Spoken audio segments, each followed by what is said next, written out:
Hey, folks, my guest today is Thomas, AI nerd, self-inflicted there, Helfrich. He's a B2B technology influencer with over 169,000 followers on LinkedIn. He's the CEO and founder of Instarail.ai and the host of the AI Nerd YouTube channel. All right, Thomas, you ready to take us to the top? Sure, let's do this. Thanks for having me, by the way. It's a pleasure to be on here. 18 million downloads. I want to be 18 million and one. Yeah, no, that's awesome. I hope you get there. So Instarail, am I pronouncing that correctly? Yeah, Okay. you are. So what came first, like an AI tool to drive engagement or an AI tool to create content? Yeah, well, what came first was falling in love with a problem. And the problem was it just takes too dang long to create the content, engage with it, and figure out a strategy that works. So that was the first piece. And then you back into the other parts of the technology and the things you need to go build to solve that. Okay. And so help me understand what the product does today. What are customers paying for? Yeah, so what we do is we save you time, and this is how we do it. So we use a bit of AI writing to a technology to help accelerate the content creation process, and that be from the writing, from the spell checking to the tonality, plagiarism, all the things that go into creating any type of content. We leverage a bit of automation technology and other just accelerators, I'll say it that way, and then you draw humans in the loop to drive engagement and tonality and reality into what you're building and what you're doing. So they get the content, they get all the engagement. I myself, I have 24 hours a day, 7 days a week coverage in all my social media accounts, and I was like 30 hours a week in social media, and I'm only in there about an hour now. And so that's what they get. They get the ability to grow, network, get inbound interest in what they're doing without having to sit there endlessly and, write content, engage with it over and over. So your funnel, when you say like you and they, right? Who is the customer? Is it a blogger? Like what is your customer profile? The best for us are startup technology companies that are have some type of funding and they need to get to market. They need to get marketing. So, if a founder goes, oh, I need to hire a marketing person, that's when I want you to go, no, call me. There's a less expensive, better way to do it. So for example, we're full marketing for a number of startups, but we're also fractionally there. So you get, let's say the power of 8-10 person team plus all this technology, but you may only need us an hour a day. You only may need a post a week. It just depends on what you do. So instead of hiring full-time people to go do this and then loading your books up with a lot of salary costs that could have gone to product or sales, we do all the content creation and all the engagement for you, so you can actually scale at real speed. And we can back that up with data. We've had some of your fast growing clients on. Senzilla has been on the show. They're on a tear. And so you're automating content creation for a lot of these folks. Help me understand pricing. What are they paying per month on average? Yeah, so individuals, you can start as low as $99 a month, right? For get a kick-ass, carousel post created for you or a handful of other posts. Up to a few $1,000s a month when we're doing, full on, 9x6 coverage, all your social media accounts, 40 posts a month, articles, blogs, video edit, and there. So it can be a range.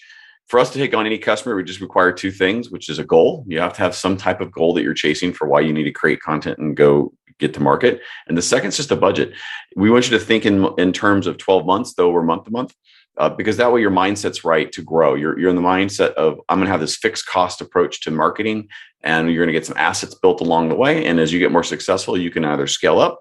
If you find some attrition in your business, we'll help you when you scale down. So you get it month to month. But we need those two things. You need a budget and you need a goal. If you don't have them, we don't take you as a customer. Thomas, what's your sweet spot though? I understand you have a range of prices, but the average customer today pays how much per month? Yeah, corporate, like full-on customers pay anywhere between 2,000 and 3,000 a month, and then individuals are probably $500 or less.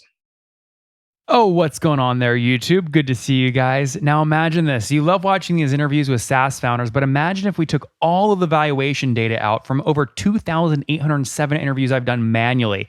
Saves you a lot of time. Well, we've done this. We've built it into the beautiful interface inside of FounderPath.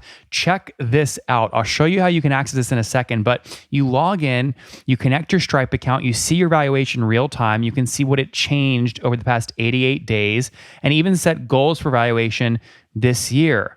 Now, the secret to valuation is there's many different ways to value a SaaS business. So the reason you're going to see 3 or 4 different valuations inside of your FounderPath dashboard, this is all free by the way, is because depending on who's doing the buying of your SaaS company, you're going to get a different valuation. A VC is going to pay a different valuation. Private equity firm is different. If you're going to do a minority sale, that's different. And if you sell the whole business, that's a different valuation. You can see all those when I hover over here. Right. So the teal is what a VC would pay. Yellow is what private equity. And red is if you sold the whole thing outright. Now, what's cool about this is not built off random data. Again, you guys hear these interviews on YouTube. All these data are built from real-time valuation data points founders share with us on the show. So traction, 1.2 million, seed round, 3.7 raise. They sold 22% of their business. Go in here and filter by the event. Maybe you only want to see companies that have sold the whole business. Well, here are a bunch that have been acquired, the valuation and the multiple. Maybe you're going out right now and you're raising your seed round. Well, go in here and look at all this recent seed deals that went down, what they raised, what valuation they raised at, and what percent that they sold. There's never been a larger data set of SaaS valuations than what you can get now inside of FounderPath, and we're thrilled to bring it to you. All right, we're going to go back to the YouTube video here in a second, but if you want to check this tool out, if you want to jump in and sign up, you can check it out for free to get your valuation at this link, founderpath.com/products/valuations. Or if you go to founderpath.com and hover over products, click on get your valuation here and go ahead and sign up to give it a whirl. Again, all that valuation data live right inside the platform. I hope to see you there. All right, let's jump back into the interview. Okay, interesting. So, I mean, I imagine most of your revenue comes from the corporates paying $2,000 a month. Yeah, it's a bit of an actual split, because we started doing this $99 carousel post deal where a lot of people have started signing up for those because there's such good content that can be leveraged on multiple social media channels. We're getting a lot more of individuals just coming in and saying, "Hey, make me a post or a couple of those a month." And so it's de-risking our revenue a little bit by adding more users. And as we build the platform in the background and we get the technology working together, it's nice to do that value add. So how many of those $99 sort of, this is really your top of the funnel, right? How many of those $99 packages did you sell last month? We just started it, but we've had over 100 customers on the platform in that range already. So, or in our company. So we're only about a year into revenue, to be fair, and we've grown to about 20K MRR already. So great. We're moving. Yeah, so we're moving fast. We're a technology company actually with a lot more revenue ahead of us than technology. So we're building what we need to build to best serve the customer and allow them to get more acceleration. So Thomas, when did you launch the company? What year? September 2020. And by the time you get through cap table, lawyers, and websites up, it's March next year. So 2020, and if you're doing about 20K a month today in revenue, what were you doing about a year ago? Do you remember? $700.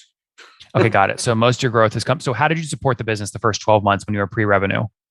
Well, it's just bootstrapped. I mean, just the pieces. We're in there just building it, funding it ourselves. We did a friends and family round. That was one way we did it. So we did raised this like a small amount, like 135K in the friends and family round, and it was enough to. What year was that? 2021. Okay, this was last year. Got it. So 135. And how much did you sell for 135 grand? Usually I should know those metrics, right? We're less than 3.5%. Oh, wow. Okay. That's pretty good. So 135, let me just see what that is. So times 33. Got it. So there's like a 4 million valuation, something like that. Yeah, it's around there. Yeah, it was a post money. Actually, I'm probably factoring one piece of a co-founder. So there was a post money 2.1 million. So my numbers might be off just a bit, but I see. I'm also taking it to the next round where it's getting diluted a bit. So my mind's on the dilution path right now. So you raised another round on top of the 135? We just started. We're starting to go through our seed. I'm going to call it a seed round, but it's probably actually a formal pre-seed round where we're going to raise in the 1 million, 5 million pre-money and come in. Bless you.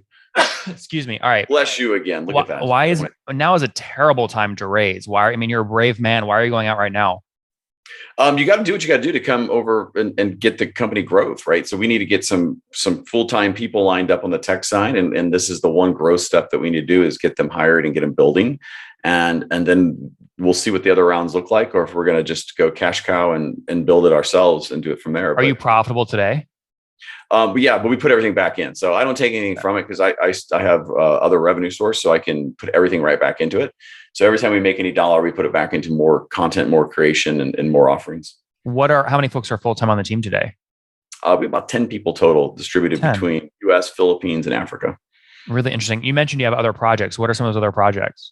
Well, YouTube AI Nerd channel. So it's a community for founders, startup founders, entrepreneurs, technologists, nerds. It's a forum it's a platform for them just to come and talk about themselves and do shameless plugs for their technology and talk How many subscribers on that YouTube channel? We started that at the same time we started it's 4,200 right now, or just under it. Oh, wow. Okay. We started at the same time we started the company. It was more of a fun thing just to do, because I was missing networking because of. I mean, do you make money over there on the community? I'm on latte level. We're at latte level, so it does monetize. But I say I can get a latte a month out of it. What are your other projects? Well, besides repairing bathrooms in the house and doing those kind of home things, those are the two things that are there. But you're mainly Instarail than .ai. I mean, that's your main focus. Instarail.ai is my biggest focus right now. But the YouTube and there's some other side things that I do for entertainment purposes for other people's podcasts, but I'll leave those off. Those are strictly for entertainment. Got it. And how many customers today are paying you on a monthly retainer? So we're only around 20 customers right now total now. 20 customers. Yeah, about $1,000 each. Yeah, and that's about the average that comes in between the corporate and there. And we've managed the growth a bit, not to do any ads or get anything scaled, so we can really figure out what the core is to deliver and what is most important. So we're really the biggest thing is we've been trying to do a product market fit and pricing need to see who would pay and why, and then what technology behind it we need to go build, because we're in the business of enabling. We want to build the platform right fully that you can just go do this yourselves. Totally. We don't want to be in the business of delivering services. So as soon as we have platform built MVP, our first customers that'll come on as digital SaaS customers. So how are you getting that built? I mean, break that down. You mentioned Philippines, you mentioned Africa. What's the breakdown in terms of talent split? So we have two very good senior type of writers in Africa, and then the Philippines is the full operations between leveraging, and they all use the AI technologies. We use every AI writing technology on the planet right now, and Philippines is the other half. And where are the engineers though? Engineers are US based, so that's my. So yeah. Okay, so you have a technical co-founder who's doing all the code. Yep. Yeah. I see. He has 50% at the beginning, or what? Oh no, he doesn't have 50%. He has 5%. Okay. So you did not. Why? That's a hard conversation. How'd you convince him to only take 5%? Because we both know from where we are today and what we're tomorrow, we're going to have to bring in somebody who's more technically probably inclined than him even. And he'll be the manager of a big technology organization or the technology organization, and less so the first driver. So he's bootstrapping us to get us up, ready, and set up on the e-commerce level and back end. What we'll need to bring in are some probably higher powered technologists that we're going to need some room for equity to give to them. So, how many engineers do you have right now besides him? We have him, and then some on the design webside on the other. So really side. You have really one sort of engineer then. We truly are. We have in any business, right? There's a hacker, there's a hustler, and there's a hipster, and we got hipsters in Philippines. We got him as the hacker right now, and me as the hustler. So yeah, I mean, I guess the question is, how do you make sure you don't get stuck selling services the rest of your life? What are you doing to structure your services sales to make sure you're learning about what software product to build? Yeah, great question. My expertise being in intelligent automation is we're offering services I know that are capable of being automated by technology. And it's just a matter of elegantly solutioning the right technology at the right moment, and then only grabbing humans in the loop when necessary. And then as technology advances, the humans exit the process. But the most important part of any of that process is the outcome for the customer. So you do need to bring a human in the loop, and you will for some time for this type of tech. But the idea is we don't want to do that. We want to bring the platform that brings all those things together, the AI writing, the engagement. So what we're building is a viral engagement marketing engine that'll leverage things like NFTs, tokens, and coins to drive a viral engagement by participating and sharing and commenting and resharing. And not from a contest standpoint, but from like more of the golden hour. So what we're going to build is the piece that you actually get rewarded as being on the Instaroll network. And as your content goes better and does better, you get rewarded for it. And the more times you help other people go viral and you have other people share, you also get rewarded for it. And that motion, when you mix it with an AI recommendation engine that says, hey, these things are doing well, they're trending, these posts or this type of content is doing well, and it recommends it to the actual AI engine. This is go create it. And the actual engine goes, cool. And here's the reward structure that would probably drive the best viral. That little 3 kind of tiered cycle is what we're building to allow anybody to put their content on there and connect people and technology in the right moment. Sounds like a plan. You have to come back on and give us an update in 6 months. But for now, let's wrap up here with the famous 5. Number 1, favorite business book. Favorite business book? Oh, man. I don't know how to read. That's a challenging question, really. All right. So we'll skip that one. None. Number 2, is there a CEO you're following or studying? This Nathan Latka guy is really impressive to me. No, you can't say me. You can't say me. He looks so good. I mean, how could you not take this guy for your piece? You know who I really like? I really like. I'm going to tell you a group. I like CEOs that I see that are out there that say things like, "We don't hire assholes." I like CEOs. So I don't want to pick out one because there's a few that I want to follow and I want to talk about, but they all have this drive the culture first mentality. And I'll say that's the type of CEO I follow. And I'll put that out there. Like, I don't want to drop the name of the person because, anyway, Great. Bold CEOs. That works. Number 3, what's your favorite online tool for building the business? Oh, Calendly. Calendly. All right.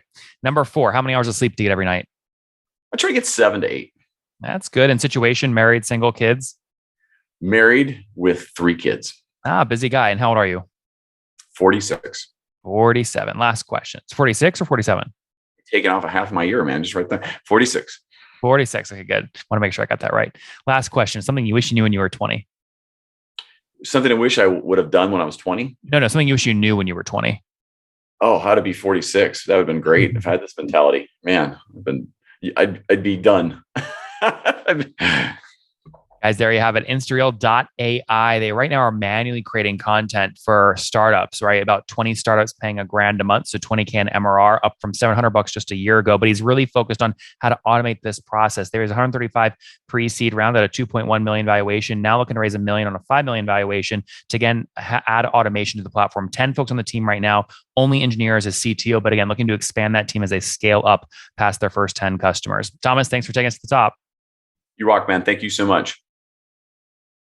One more thing before you go. We have a brand new show every Thursday at 1 p.m. Central. It's called Shark Tank for SaaS. We call it Deal or Bust. One founder comes on, 3 hungry buyers. They try and do a deal live, and the founder shares back-end dashboards, their expenses, their revenue, ARPU, CAC, LTV, you name it, they share it. And the buyers try and make a deal live. It is fun to watch every Thursday, 1 p.m. Central. Additionally, remember, these recorded founder interviews go live. We release them here on YouTube every day at 2 p.m. Central. To make sure you don't miss any of that, make sure you click the subscribe button below here on YouTube, the big red button, and then click the little bell notification to make sure you get notifications when we do go live. I wouldn't want you to miss breaking news in the SaaS world, whether it's an acquisition, a big fundraise, a big sale, a big profitability statement, or something else. I don't want you to miss it. Additionally, if you want to take this conversation deeper and further, we have by far the largest private Slack community for B2B SaaS